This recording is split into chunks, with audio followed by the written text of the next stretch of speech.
Hey everybody, welcome to the back room. I'm Andy Ostroy.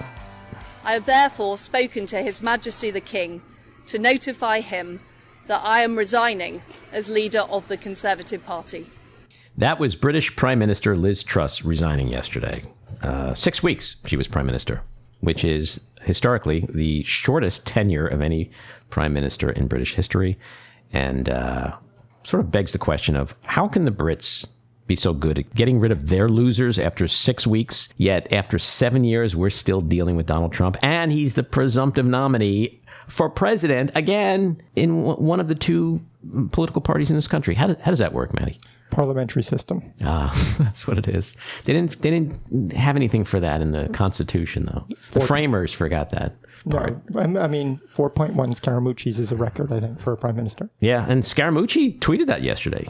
I love when Mooch himself hops on the Scaramucci bandwagon, which is great. Supreme Court Justice Amy Coney Barrett gave a big victory to President Joe Biden yesterday when she denied a request by Wisconsin Taxpayers Group to stop the implementation of Biden's federal student loan forgiveness program. Our favorite congressional ass licker, Lindsey Graham, was also in the news. He was ordered to appear before the special grand jury in Georgia that's investigating Donald Trump and his efforts by him and his cronies to overturn the election loss there. And his defense, Graham's defense, is that I was just doing this in my capacity of chair.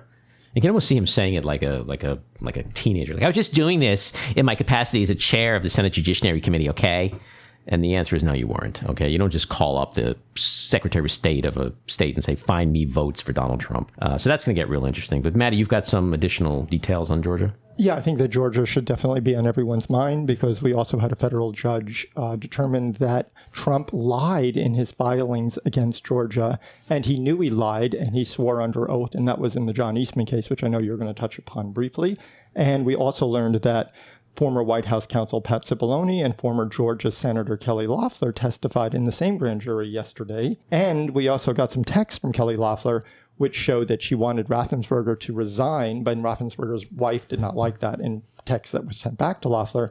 And finally, we also got some text that gave us some insight into Marjorie Taylor Greene and Loeffler, where Marjorie Taylor Greene was trying to get Loeffler to basically overthrow the election on January 6th. Yeah, so we've said in here in the back room many times that Georgia could be the most likely place that Donald Trump finally is held accountable, and hopefully people like Graham who have helped in not only spread but perpetrate the big lie and the coup attempt. Steve Bannon is in the news today, Maddie. Yeah, a D.C. federal judge just sentenced him to 4 months in jail for violating a subpoena that he got issued from the January 6th committee. And it was actually 4 months on each count. There were 2 counts, but they're being served concurrently. So it's 4 months total. And he also gave a stay pending a quick appeal. Couldn't happen to a nicer traitor. And to the ex-convicts out there, you guys will know what I'm talking about when I say I truly hope that Steve Bannon ends up tossing a lot of salad and folding a lot of laundry in prison. Jen, Florida.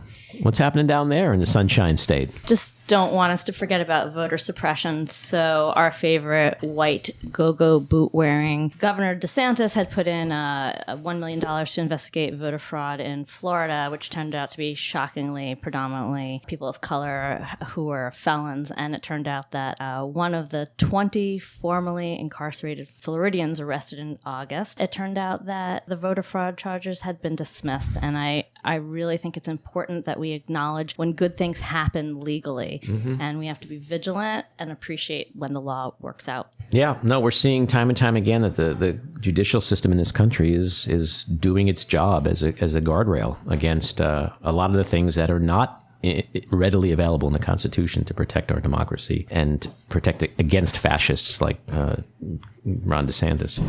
My favorite stand-up comedian, Herschel Walker, was in the news this week. One thing I have not done, I've never pretended to be a police officer, and I've never threatened a shootout with the police.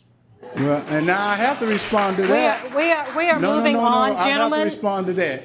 And you know what's so funny? I am work with many police officers. For those of you who may not have caught that, the quote is, I am work with many police officers. I'm not really going to belabor this. I'm just going to say, Georgia, You deserve so much better than this. Donald Trump was also in the news. A federal judge in California ordered the release of 33 documents, 8 of which are applicable under the crime fraud exception to attorney-client and attorney work privileges. These are key emails from Trump's former election lawyer, John Eastman. These emails have to be submitted to the J6 committee. And the judge said they are related to the crime of conspiracy to defraud the United States. That's some pretty heavy shit that should hopefully have kept Trump up all night last night, because it speaks to intent, which is what you need to successfully convict someone who's indicted of crimes of this nature. And the judge basically said that Trump knew that voter fraud claims were bogus and illegal, and yet he pushed them forward anyway. So it'll be really interesting to see where that goes. This week also in the New York Times, a big article that 370 Republican candidates are running for election on November 8th who are on some level election deniers. People in every state. Probably the most frightening of them all is Carrie Lake, who's running for governor in Arizona. And she was on State of the Union this week with Dana Bash. My question is, will you accept the results of your election in November? I'm going to win the election and I will accept that result. If you lose, will you accept that? I'm going to win the election and I will accept that result. Are you corrupt and a traitor and going to refuse to have a peaceful transition of power? I'm going to win the election and I will accept that result. Republicans think that if they just say the same thing over and over and over again, somehow they don't seem nefarious or duplicitous or absolutely corrupt and treasonous. But this is a good segue into our guest today. This whole notion of election denying and coup attempts and stealing elections, because he lived it firsthand in a very brutal, horrific way. He is Michael Fanone, and Michael served as a Metropolitan police officer for 20 years. He spent the majority of his career as a vice cop, participating in over 2,000 arrests for violent crimes and narcotics trafficking. He also served as a special task force officer for the FBI, ATF, and DEA, and has earned over 36 commendations for his work. But he's best known as one of the many law enforcement heroes who nearly lost his life during the insurrection of January 6, 2021. He's the author of the new book, Hold the Line, The Insurrection and One Cop's Battle for America's Soul. He currently serves as an analyst for CNN, a security consultant, and a firearms instructor. And he's a real, true patriot, a real hero. And Maddie, Jen, and I are honored to have him in the back room this week. Michael, welcome into the back room. Thank you for having me on. So before we get started, I just want to say that I've had a lot of really cool people on this podcast. I have not looked forward to a conversation more than this one for a lot of reasons. And I want to start by thanking you. I want to thank you for all the people who really understand what you did on January 6th, 2021. And thank you for the sacrifices that you made, not just on that day, but that you continue to make. But even more importantly, I want to thank you for the people who I think you have referred to as, correct me if I get this wrong, but miscreants, misfits, and morons. I think I've heard you say that. I want to thank you for those people because they're just too stupid to understand what you did that day and to appreciate what you did that day. So it's really important that I thank you for them because they're just never going to do it. So I wanted to start with that. Well, I appreciate that. But honestly, no thanks needed. Well, but I do appreciate you're humble and I expected you to say that. But the other thing I want to say is I know you like salty language. I like salty language. So fucking say whatever you want when we talk, okay? No, I appreciate that. There's no censors in this room. And the other thing, too, is I want to say that I, like a lot of people, have heard you on countless interviews for the last almost 2 years. And often it's just a minute here, 2 minutes there, 5 minutes there. And everybody kind of zeroes back to the same things, and some of which I think is critical.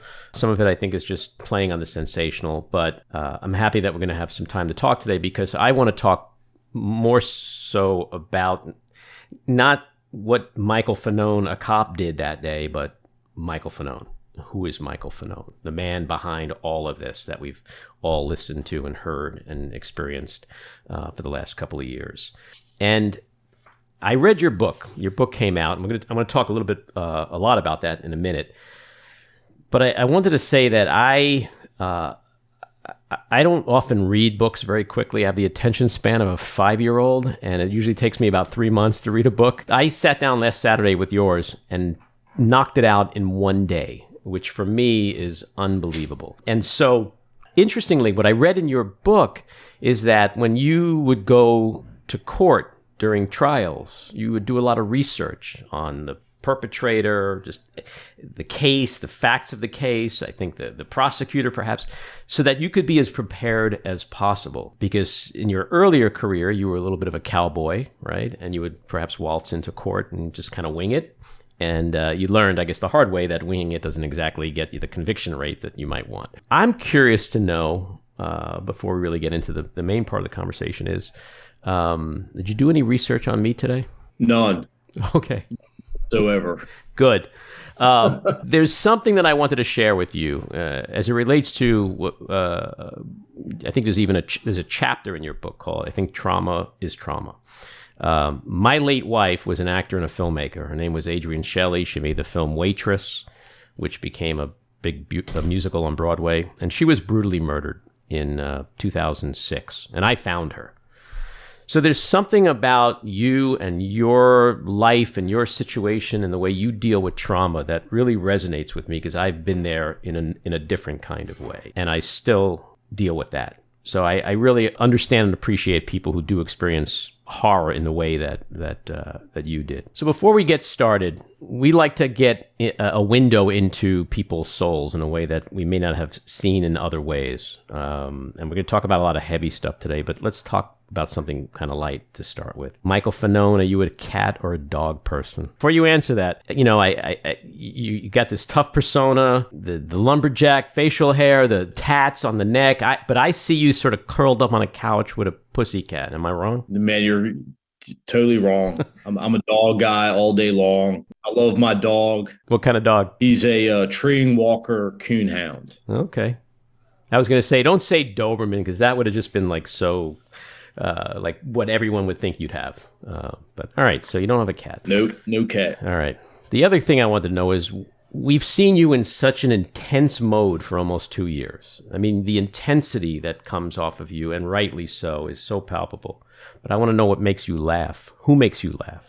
What comedians do you think are funny? I'm not really much of a stand-up comedy guy, to be honest with you. I like dry humor. I like sarcasm. If you get an opportunity, Alex Morris wrote a profile on me in Rolling Stone. And I think that she did a great job of capturing my sense of humor in that piece.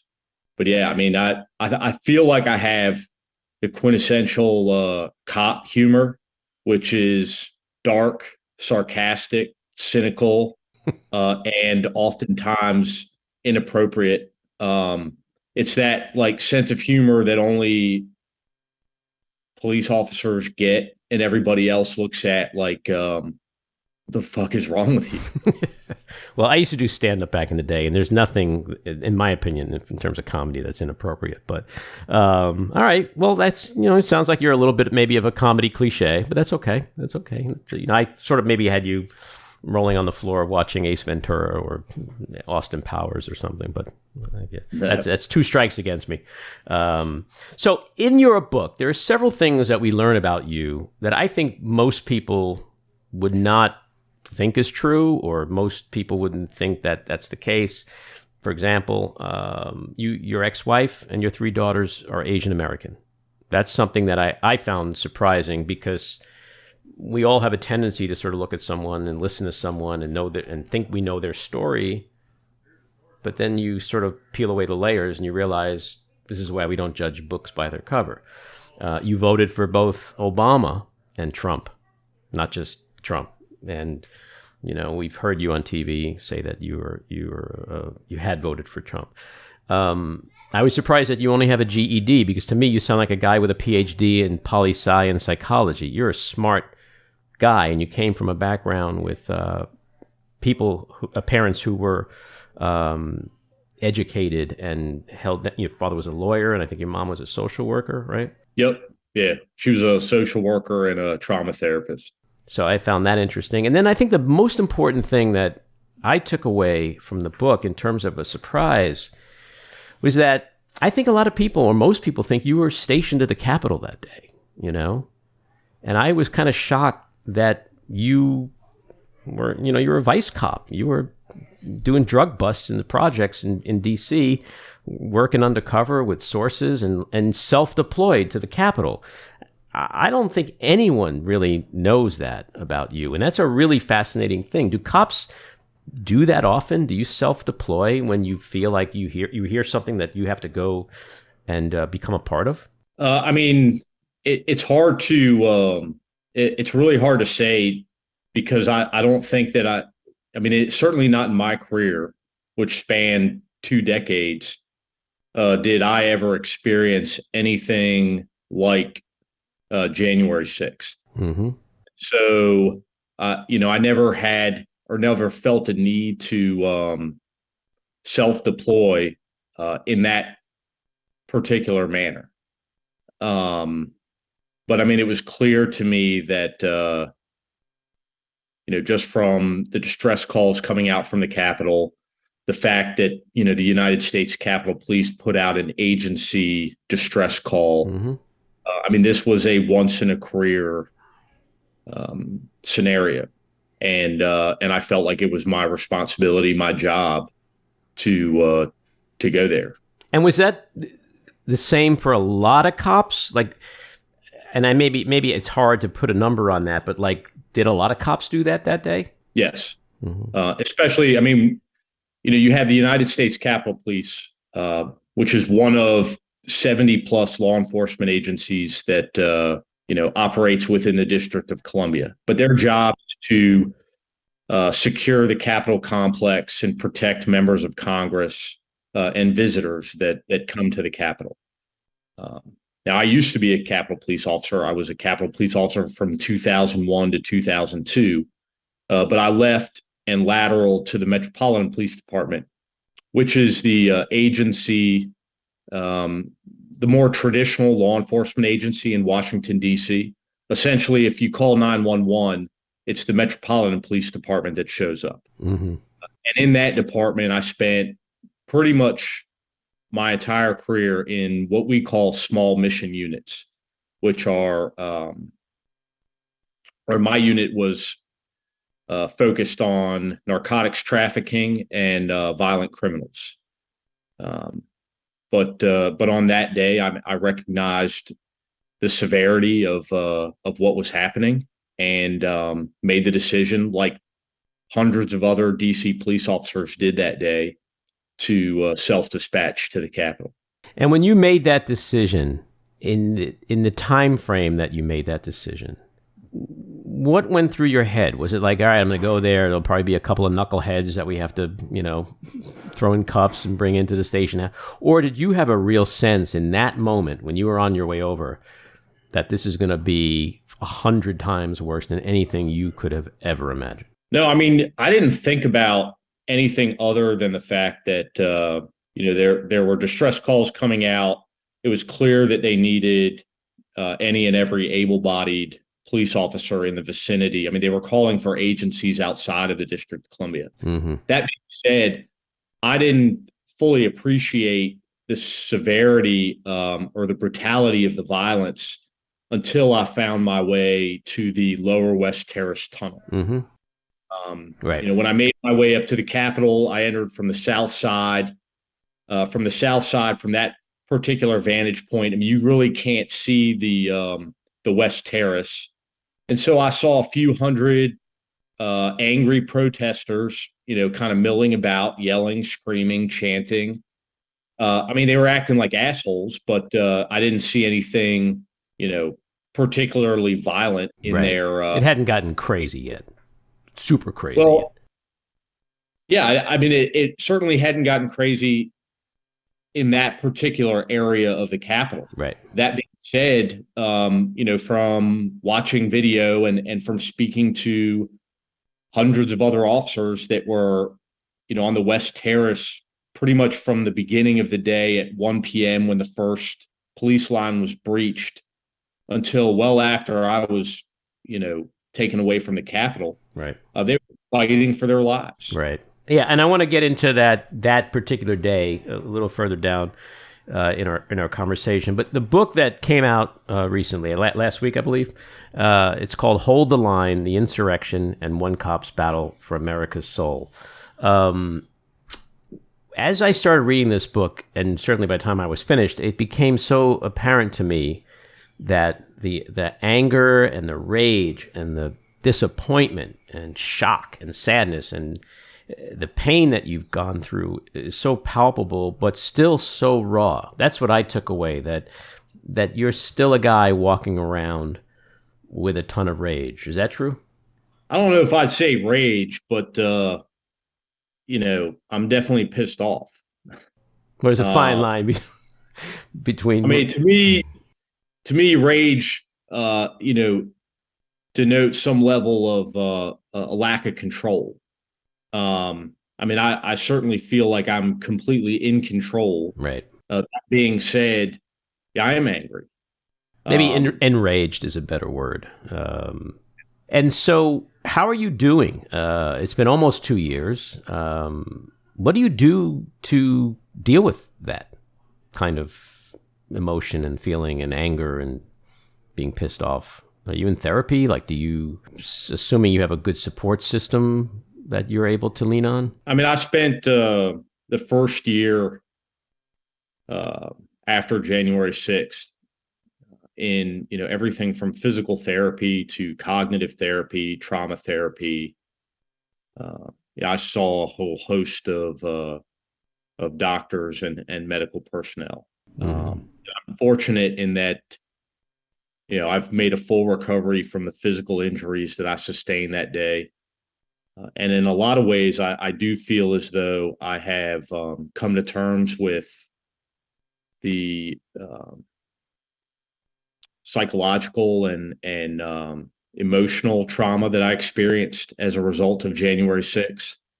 That being said, I mean, the aftermath, the ridicule and the threats that come from, speaking out or speaking up, placing yourself in an adversarial role against Donald Trump and his supporters. I mean, it's traumatic, and I don't know if I don't know. Like I deal with it by continuing to engage and push for accountability. Mm-hmm.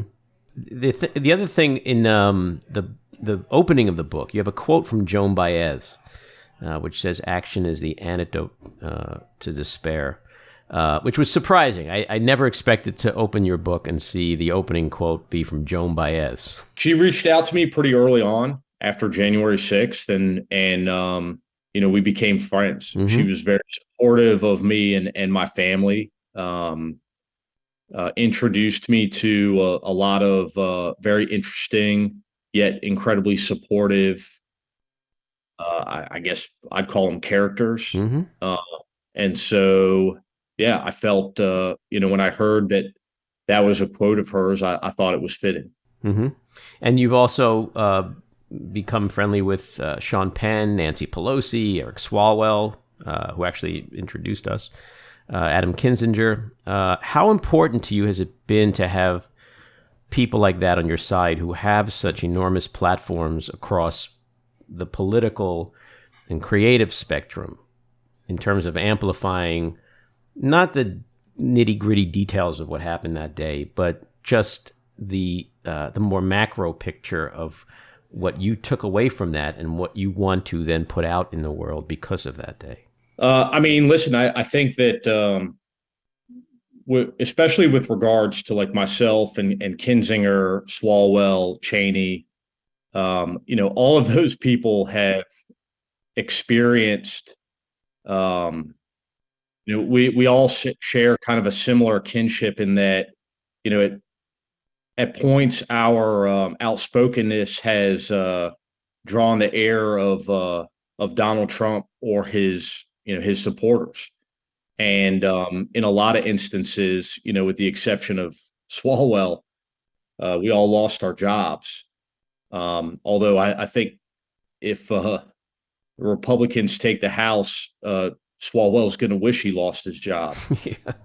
I think you're right. But, these were just people that reached out to me, that were genuine in their concern. I mean, I'm not a star fucker. I don't give a shit if you're, the president of the United States or, I don't know, like Joe Schmo from, the neighborhood bar. But they were, genuinely concerned, and not just for me, but for my family, and supportive. So, I'm appreciative, and I feel fortunate to count them as friends. Yeah, no, I think it's really important that you look at other cases throughout modern history where something happened to someone or somebody's convicted wrongly and a celebrity comes forward, whether it's like Pearl Jam and the Memphis 3 or cases like that, where, without that kind of public profile and that platform that these people have, sometimes the story just gets swallowed up by the earth and no one gives a shit, The first line of your book, you write, "My great-grandfather came to America to escape fascism." And you mentioned before about Trump and accountability. Given what we've witnessed after the election, after the insurrection, after what happened to you, what we've experienced from the Republican Party since, are we now in a way fighting fascism? And does that have a special appeal to you in the sense of making your fight to get accountability much more important and meaningful? I mean, I believe that we are. That being said, like I hate using these kind of buzzwords. I mean, not that fascism is a buzzword, but I mean, you see that the reaction that it garners from people, Republicans or people on the right. Yeah, well, fascists often hate being called fascists, just like racists hate being called racists. It doesn't mean we should, stop calling them that.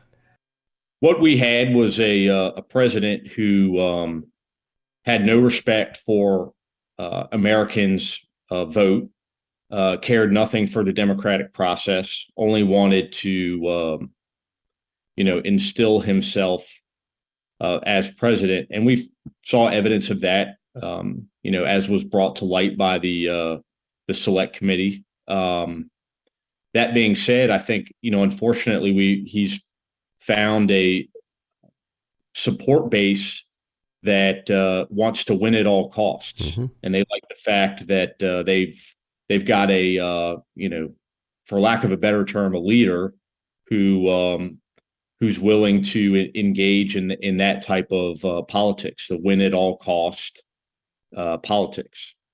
Yeah, and but when you talk about a leader who wants to steal elections, who's corrupt, who is considers himself above the law, and you have an entire segment of the political spectrum that supports that and wants to do away with the media and free and fair elections, it's hard not to look at that as fascism, not being fascism. The injuries that you suffered, you had traumatic brain injury, you had a heart attack that day as a result of electric shock, the tasing. You had 3 large scars, you have 3 large scars between your neck and shoulders. PTSD, obviously, a stress disorder. You said in the book, by June 2020, I felt fucking lucky just to be alive. And you also talk about thoughts of suicide, which obviously we know other officers did take their own lives. Makes the whole reaction from the right even more infuriating when you think about the fact that they just don't seem to give a shit about any of this. You say, since the Capitol riot, I've struggled with the physical and emotional aftermath of the attack. On my worst days, the deliberate suppression of my real life trauma, it never happened, dude, or if it did, it wasn't that bad, has triggered very dark thoughts. Please tell us that all of that is in your past. You've been able to get a hold on at least that part. Because I can imagine the stuff that makes you angry is still going on. Every day you turn on the TV and there's some jerk on the right who's we have, I think, over 300 election deniers running in the Republican Party in 2 weeks. People who literally support what happened that day. And if they're supporting what happened that day, they're supporting what happened to you that day. So are you still dealing with those kind of dark thoughts and dark places? No. I mean, that's the short answer. Mm-hmm. Well, that's good. And that's the only answer that matters, really. That trauma in a lot of ways, it has, at least I believe, resolved. Mm-hmm. I've resolved that.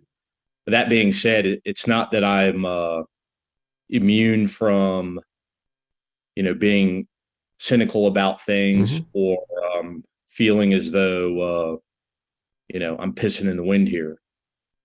But I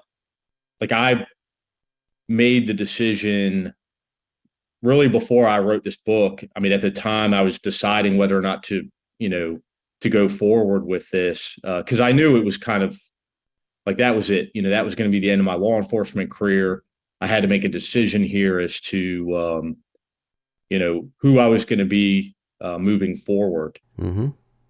And I also knew that there was a good chance that I wouldn't be successful, that the book wouldn't be well received, or that the things that I'm advocating for, like accountability for those criminally culpable for January 6th, that may never come to fruition. We may never see, Donald Trump tried by 12 Americans. Mm-hmm. I think it's more likely now than it has been. So you may get that opportunity to see that. But yeah, it's just. I'm sorry. Go ahead. But I just decided that I was going to engage in this social experiment, see how long I could make a living, living a life of principle. Mm-hmm. So here I am, and I'm grateful for the support that I've received up to this point. But it's just about telling the truth about what my experience was on January 6th, and if it's if we succeed in holding people accountable, that's fantastic. If not, I'll figure something else out. Well, I think you're part of the process, and the process is, I think, moving in a direction that hopefully some of us are going to be very happy with at some point. Back in the book, you talk about Leslie, which I found like one of the most fascinating parts of your book, because I think that gave me a real window into who you are. Because Leslie, as you write, was a 6 foot tall black transgender sex worker. She became like family to you. You brought her home. You introduced her to your kids. She really was a part of your family. But you say in the book, quote, "A lot of cops were repulsed by Leslie. They expressed shock that I would hug an HIV positive transgender woman or kiss her on the cheek. They couldn't believe that I'd bring this woman home to meet my daughters. I guess they couldn't see her as I did, a human like any other, seeking only survival and love." That's some pretty powerful shit coming from somebody who we really don't know. And we don't know unless you write a book and tell us who you are. And so I found that really fascinating. What was it? Why do you think you versus the mentality of so many other cops enables you to sort of bring someone like that into your life, bring someone like that into your family? I don't know, to be honest with you. I mean, when I started my policing career at the Metropolitan Police Department, I was just a white kid that grew up in a middle-class home in the suburbs. I had no idea what the Black experience was like in America. I had no idea what it was like to live at or below the poverty line. I had no experience with, any form of illegal drugs, let alone understood what it was like to be addicted to one or several of them. And I didn't know a transgendered person, and didn't know anyone that was HIV/AIDS positive. And so, at the beginning, our relationship was very transactional. I was a police officer, and she was one of my informants. Mm-hmm. That being said, over the course of time, Leslie just became a, everyday part of my life, just like any other officer that I saw on a daily basis. And, she became a trusted confidant, and also, someone who on more than, one occasion I placed my life in her hands, and realized that, who she really was as a human being. Mm-hmm. And on January 6th, you were supposed to work with her, and you didn't. And I think was that the last time you saw her, because she took ill, and you obviously experienced what you experienced on that day, and you kind of just the relationship took a different turn. Is that how it happened? Yeah. So we were supposed to. Like you said earlier, I was working in a narcotics unit. That particular day, we were helping some other officers that were assigned to my office do a controlled narcotics buy for heroin, and it was probably maybe a little after 1 p.m. when I started hearing reports about the police lines at the Capitol having been breached and the officers that were under attack. And I called her up and told her that, we wouldn't be doing that buy today. We exchanged some text messages in the immediate aftermath of January 6th. I mean, she knew that I was injured and I was hospitalized, but I wasn't allowed to have any visitors because of COVID restrictions. And then I believe it was like early February that I learned that she had suffered a series of strokes and had passed away. And you felt, you write in the book that you felt a lot of guilt because you felt that when she needed you, you just weren't able to be there in that way, which of course is a certainly justifiable human emotion, but obviously you had other things you were dealing with, Yeah, no, it broke my heart. Mm.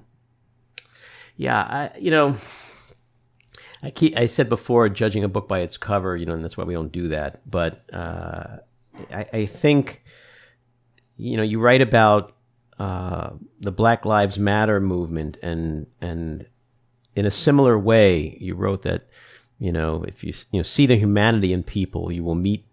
If you see the humanity in the people you will meet today, or because you no longer see the humanity in people, you cease to see them as people, and they become the enemy and therefore disposable. And you wrote, I'm certain that by the time Derek Chauvin choked the life out of George Floyd, he did not view him as a human being.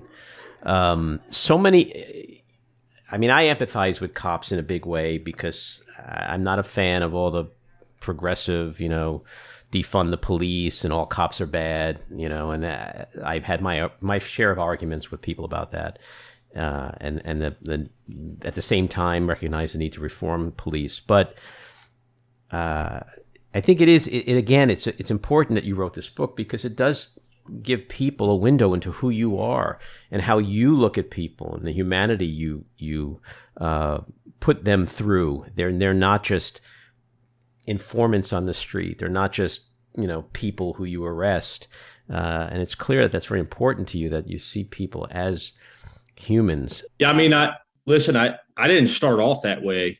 And I certainly fell into, the same pitfalls that I think many officers experience throughout their careers. There were times when, I was indifferent to the communities that I was charged with keeping safe, indifferent to, individuals that I was interacting with.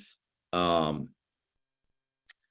what I wanted to do by writing the book was to be as transparent as possible so that people could better understand what it's like to be a street cop.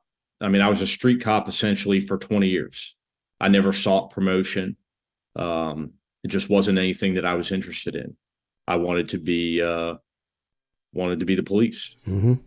And I want people to understand, you talked about the defund the police movement. And, I used the George Floyd scenario quite often. with regards to officers that experience what Derek Chauvin experienced, which is what I believe. There's been accusations of racism. I don't know. Derek Chauvin may be a racist. But what I saw evidence was that Derek Chauvin lost sight of George Floyd's humanity. He didn't treat him like a human being. He treated him like an animal. And obviously that's wrong. And Derek Chauvin is where he belongs, which is in prison. That being said, police officers are faced with individuals who are at their worst. And we do it day in and day out for, years on top of years on top of decades. And so, you are going to experience this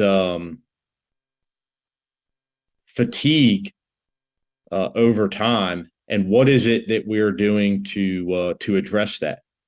How are our officers' wellness being maintained, or are we, setting up officers for failure? And I think that is something that most certainly needs to be addressed. It was never addressed throughout my career. I just happened to be fortunate and came to some of these realizations myself. And on several occasions, I remember making the decision, listen, I just don't give a fuck. Maybe I shouldn't be a cop anymore. And, fortunately, something would come along or somebody would come along and kind of, reignite that fire that I had when I, first became a cop. And I could, find myself keeping that commitment. But, for other cops, that might not happen. And then you end up with, with more Derek Chauvins. Yeah, and I think there are people who would take the position that, and I'll use your word, fatigue, that there seems to be a lot more fatigue on the part of cops when it comes to black men, for example, rather than whites. So that racism is definitely a part of that. And I think the distinction with you that I took away from the book is that, and whether it's that you have a wife, an ex-wife, and kids who are not white and are members of a minority, there's something about you that it seems to have allowed you to look at people in a different way. Because I think that's the biggest beef that, I have an 18-year-old daughter, you live in a Democratic house and you have an 18-year-old daughter, you're going to be dealing with a lot of interesting conversations, in particular about police and policing. But there clearly is a problem when it comes to racism with cops, because we're seeing it time and time again. And so I don't know if it's fair just to attribute it to fatigue, but that's definitely part of it. I mean, what do you think is the biggest need for reform in an institutional way? People will say that from top to bottom, the police force needs to be, reformed. There's institutional racism, yada, yada, yada. But in your opinion, having done it for decades, but also with an eye of seeing people as human beings, which I do think in a lot of ways may be unique, what do you think is the big fix? What do we need to do to stop all this craziness? Enhanced training. I think that, coming from it from a realistic perspective, policing and police departments are a microcosm of society. And the, unfortunate reality is that there are racist people in our society. And so there are most certainly going to be racist cops. Mm-hmm. That being said, there are things that we can do, obviously, to, monitor and look out for police officers who, engage in that type of behavior. But for the most part, it's perfectly, there is a possibility that officers can make it through an entire career harboring, racist ideology, without ever,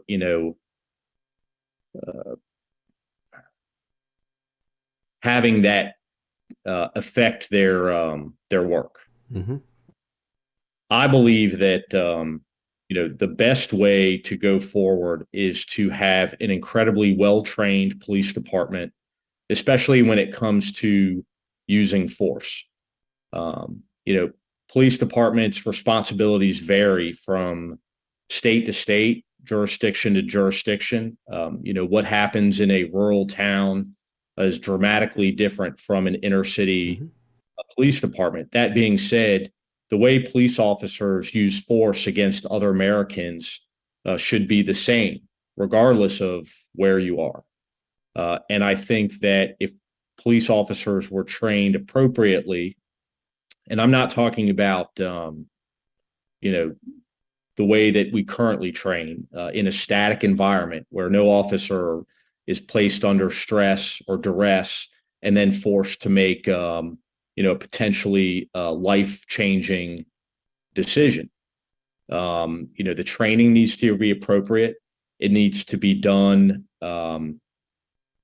consistently.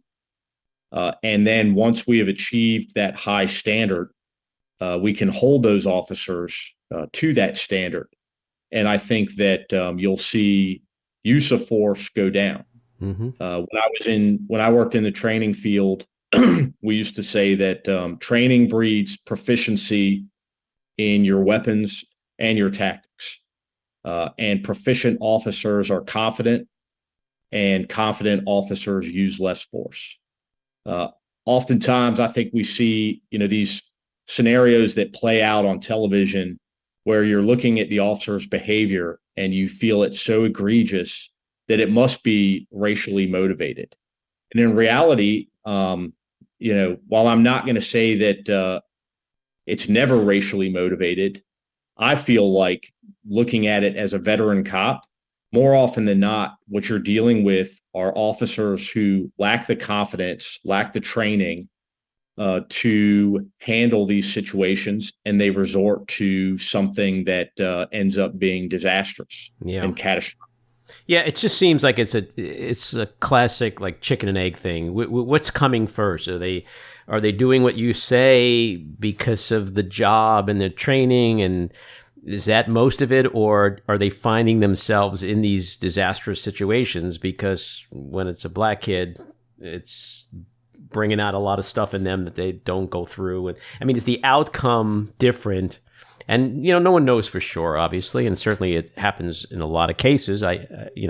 What number, what percent, who knows? But it's got to be a lot of that is driven by racism. I agree with you. I agree with you to an extent, but I'll say this. I think it's incredibly important to have police officers from the community as opposed to hiring from outside the community. I'll give you an example. Like here in Washington, D.C., the Metropolitan Police Department we're hemorrhaging police officers, especially in the wake of, the past 5 years.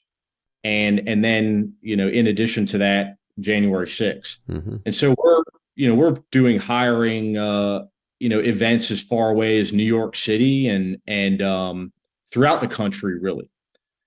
We would rather hire from within the city, but unfortunately, we've created this environment where nobody wants to be a cop anymore. Right.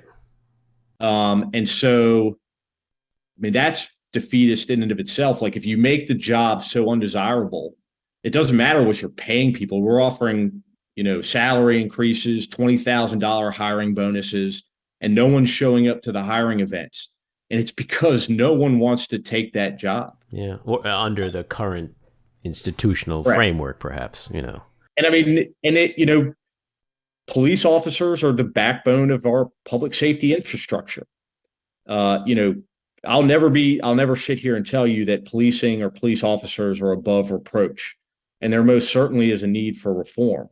But the way we've gone about having this conversation has been so counterproductive that I think that we have hurt the criminal justice system. We've hurt policing in a way that, may not be repairable in the immediate future. Yeah. I think it's going to take years. And at that, during that time, who is it that's suffering the most? It's communities of color, communities where police officers are most needed, professional police officers are most needed.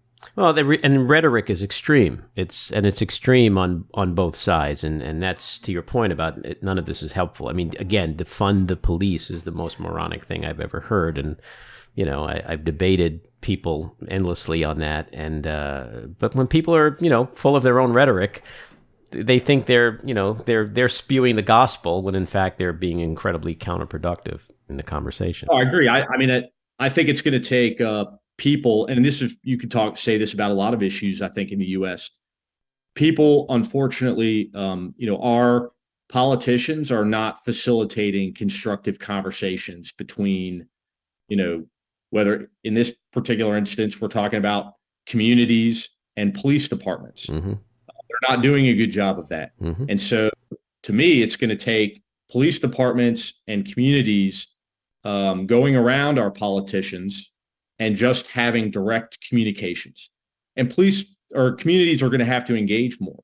They're going to have to, show up to community meetings, not just the, activists, ones that, want to dismember or disable law enforcement, and it's going to take everyone getting engaged and talking about what are their expectations from their police department.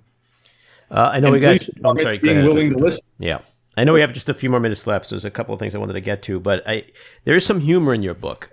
Amidst all the horror, there's some humor, and the funniest fucking thing in your book, in my opinion, you took a shower after Pence certified the election, middle of the night of January 7th, I guess is the date. But you said, quote, "My body felt like it was on fire. I remember looking down at the drain as the different chemicals hit the shower tiles and congealed, and I realized they formed a river of orange. I laughed, and through the pain, I thought to myself, this is what it looks like whenever Donald Trump takes a shower." I mean, you're my hero just for that line. Like, how you could think of that.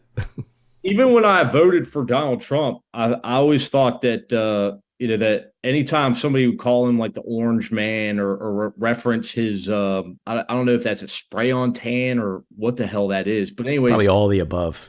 The complexion was just outrageous, and it would make me laugh. Orange Jesus is the new one. That's Liz Cheney. That's the best of them all. So I mean, that was just a thought that I had, and I remember talking to my co-writer John Schiffman, and retold that story, and he laughed his ass off, and had to be put in the book. I got to ask, I want to talk about the times you took your daughter, you went back to the tunnel and your daughters to the tunnel before we close out. But the gods of podcasting would slap me in the face if I didn't go here. And that is, you mentioned just before you voted for Trump, and you also voted for Obama. But you had said that you were a one-issue voter. And that issue was Trump presented himself as supportive, highly supportive, maybe uniquely supportive of law enforcement. I kind of look at that and I feel like, okay, that's kind of weird to me because, even in 2015, there was a lot of people who looked at him and was like, this guy's bad news and he's going to fucking destroy America. How did people who vote for him not see that? But let's put that aside for a second. The bigger issue, the question I want to ask you is, what do you say to the people who say, it's people like you who voted for him who may help make this happen? That January 6th, without people who voted for him, there is no January 6th. What do you say to those people? Listen, I've been pretty transparent about why I supported Donald Trump in 2016. And I'm not here to make excuses. I'm just simply here to tell you that didn't vote for Donald Trump because I'm a racist. I didn't vote for Donald Trump because I'm a fascist.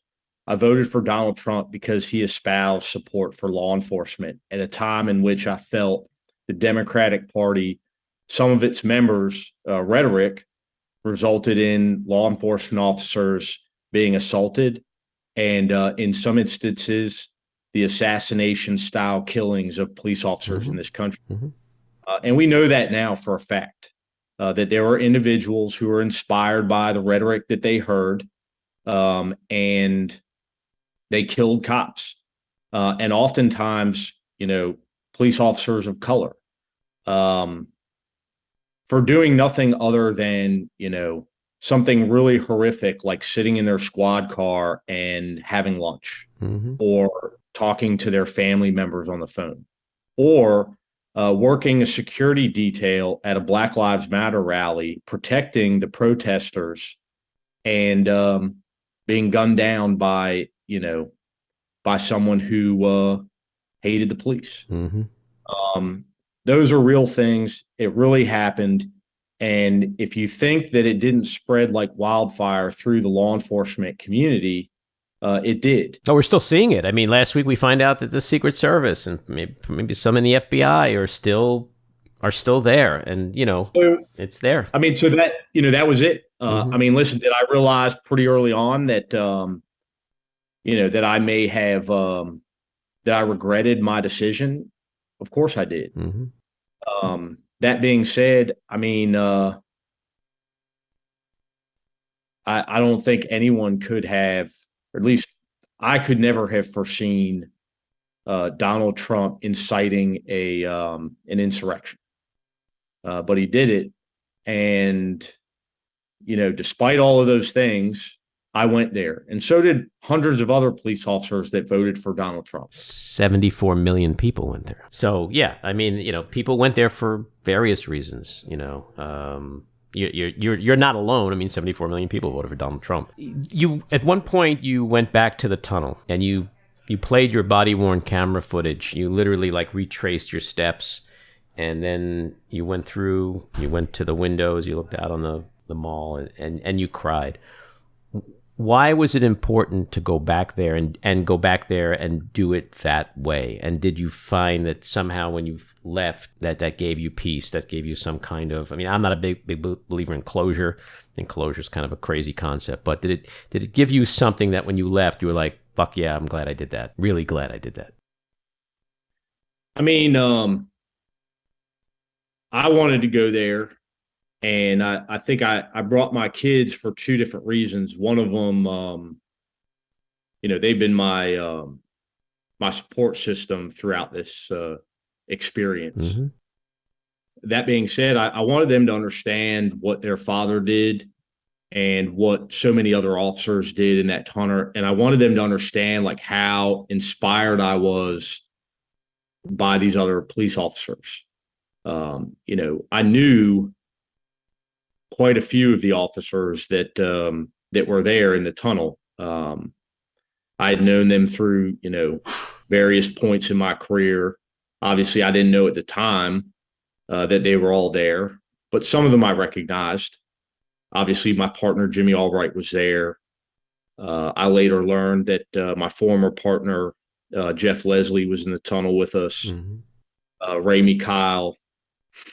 There were quite a few guys there that I had known, and I wanted my kids to understand that, what that was like. Obviously, in a way that was that they could appreciate without traumatizing them. But I also I want my kids to understand that this whole idea that violence is never the answer, I think, is a fairy tale. I wanted them to understand that there are some things that are worth fighting for. And in some cases, I think there are things that are worth dying for. I certainly would have been proud to have died alongside those officers in the tunnel. Yeah, it's still one of those things that I will never understand the reaction. I mean, I do intellectually understand it. It stems from Trump and the cultism and all that, but that Republicans have treated you and your fellow officers the way they have, whether it's Clyde and Gosar and McCarthy and McConnell, it's unbelievable. I don't know how how you reconcile, how your fellow officers reconcile that the Back the Blue Party, the law and order party, that they've done and continue to do what they do. I understand it for what it is. I mean, it's pandering. What Donald Trump did in 2016 for law enforcement and the military was just pandering. But it's even worse. I mean, I get it, what you're saying, but to me, it's fucking soulless. It's evil. It's pandering is, to me, like you're giving them a compliment because you're letting them off too easy. It's evil. It is absolutely evil. The shit that I've read in your book, and believe me, people, if you want to just really understand the behind the scenes machinations of the people in charge that day and going forward, and how they approached people like Michael and other officers and denied them their legitimacy. I mean, it just is mind-numbing that we still have, whether it's 20, 30, 40% of this country, pick your number, but that people are still supportive of this kind of nonsense. It's insanity. And if I were you, my head would be exploding, Andy, I'll be honest with you, man, I don't think the vast majority of Americans support Donald Trump. I think the problem that we're having, especially within the Republican Party, is that, you've got this hardcore element that supports Donald Trump. These are the people that lived under the rock that Donald Trump kicked over and invited to the Republican Party in 2015 and 2016. What I think is, as or more evil are the people that are just completely indifferent to what Donald Trump is doing to the other half of America, to all of America, really. How he's manipulating Americans, how he's, taking a shit all over democracy. And, that's the biggest issue I see is, and it's on both sides of the political aisle. Just absolute indifference as to, what happened on January 6th and the threat that Donald Trump poses to our democracy. Well, you're closing in the book. You say, quote, "The rule of law should mean something. If there is probable cause to believe Trump committed crimes, and by now there's little doubt, he should be charged, arrested, and tried. If convicted, Trump should go to prison for the rest of his life. He directed and unleashed an attack on American democracy and destroyed countless police officers' lives. People may say I'm bitter, but I don't give a fuck. I'm angry, I love my country, and I want justice." I'm with you on that, and I hope I think he's gonna see justice really soon. Where and how and to what degree, I don't know. But the point you're making is, I do think it's what most Americans want. They don't think anybody's above the law. They do understand what happened that day. They understand what happened to you and your fellow officers, and they understand what happened, in a sense, to all of us that day, and how fragile. I'm 63 years old. I woke up the next day realizing, holy shit, democracy is not forever. This literally is an experiment, and it might not work out in the end. I mean, that was my takeaway from the select committee hearings, was how fragile democracy was and how few people really were responsible for holding it together. We're a country of millions, and maybe a few hundred people were really responsible for holding it together. And who's to say that they're going to be there the next time? No, I mean, you look at a guy like Brad Raffensperger in Georgia, he saved the day in Georgia. And what did the Georgia legislature do? They went out and said, okay, next election, Brad doesn't have the power he had anymore. Now it stays with us in the legislature. That shit's scary. What's next for you? What are you doing? Is there another book, a novel coming? What's happening? I have no idea, to be honest with you, man. I'm still celebrating the success that we've had with the rollout of this book. I mean, it seems to have been well received, and it's a great book. Found out today that we debuted number 6 on the New York Times bestsellers list. Oh, congratulations. Never thought I'd be saying that I was a New York Times bestselling author. Now you're going to be like a hoity-toity author, right? Going to all kinds of highbrow events in New York, high tea with like all kinds of fancy writers and stuff. You're gonna shave that thing on your face when you go hang out with other writers. They know better than to invite me to those types of events. You might find yourself getting invited. So I'm a big fan of the movie Serpico. I see a movie Fanone.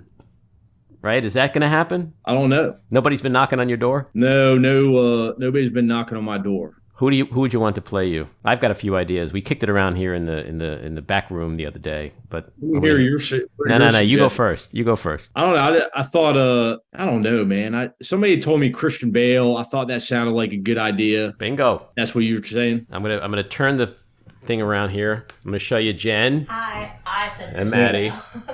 Jen said Christian Bale. Very good. My first thought was Bradley Cooper, which I could still see. But then I did like what every other schmuck does, and I went on Google and I was like, all right, actors with crazy facial hair. And Jake Gyllenhaal came up. And I was like, Jake Gyllenhaal, you're 43, he's 42. There you go. And then I asked my daughter, who works in casting as a professional, and she said John Bernthal, which is a really interesting choice. The last thing I want to ask you, getting back to the window into the soul thing, is music really gives us a window into somebody's soul. So I want to know, who is Michael Fanone's top 5 musical artists of all time? Well, I'll go with Sturgill Simpson's going to be my number 1, just because. Man, you're being popular in our room here today. Yeah. So and like every record that he puts out. Mm-hmm. Right now, like I'm pretty big on Charlie Crockett. Mm-hmm. I'm not sure if you've heard him, but I've heard of Davy Crockett, but not Charlie Crockett. Charlie Crockett's probably the best live performer that I've ever seen. Wow. I'm writing that down. Yep, definitely check him out. All right, that's 3. Who else do I got in the? Your buddy Eric Swallow had Taylor Swift on his list when he was on my show. He's a Swiftie. Are you a Swiftie? No. You say that very emphatically. All right, so you got 2 more. Man, you got me on the spot. I'm trying to think of who else do I have in my current playlist right now. Of all time, if that helps. Yeah, that's all time. Whiskey Myers. Big Whiskey Myers fan. And Tyler Childers. Okay. Wait, our mathematician here says that's only 4. You got 1 more. 1 more. I'm gonna like absorb the rest of the time on this podcast just thinking about what fucking band I like. Oh, Brent Cobb. There you go. All right, a nice eclectic list. Mm-hmm. I mean, you didn't throw the Beatles in. You didn't go cliche. You didn't do any of that. So I'm very impressed. And I don't want to I don't know if Taylor Swift watches this podcast. I don't want to piss her off, but that's all right. She's got like 400 million followers on Twitter. I don't think she'll miss you. Or me, for that matter. I do I said I have an 18-year-old daughter, so I'm well into the whole. No, my daughters love that shit. Yeah. I'm glad you said that, not me. Framing it that way, actually.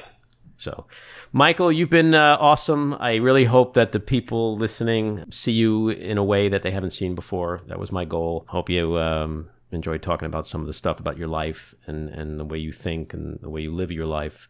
And I hope you'll come back at some point. Yeah, no, I really appreciate you guys having me on. So thank you. This was a blast. Okay. Thanks, buddy. See you. So there you have it. Episode 21 in the can. We'd love to hear your thoughts, so leave us a message at 845-307-7446. Email us at backroomandy@gmail.com or tweet to me at Andy Ostroy. And please leave a review if you like the pod. I want to thank my co-producer, engineer, and editor, Maddie Rosenberg, associate producer, Jen Hammoud, Cricket Langell for our artwork, Andy Hollander for our kick-ass music, Patricia Wind and the Epicurean for the backroom studio, and a big thank you again to our guest, hero and patriot, Michael Fanone. So keep your eyes on Washington, Hollywood, and your own backyards. And we hope you'll join us again next time. Have a great week.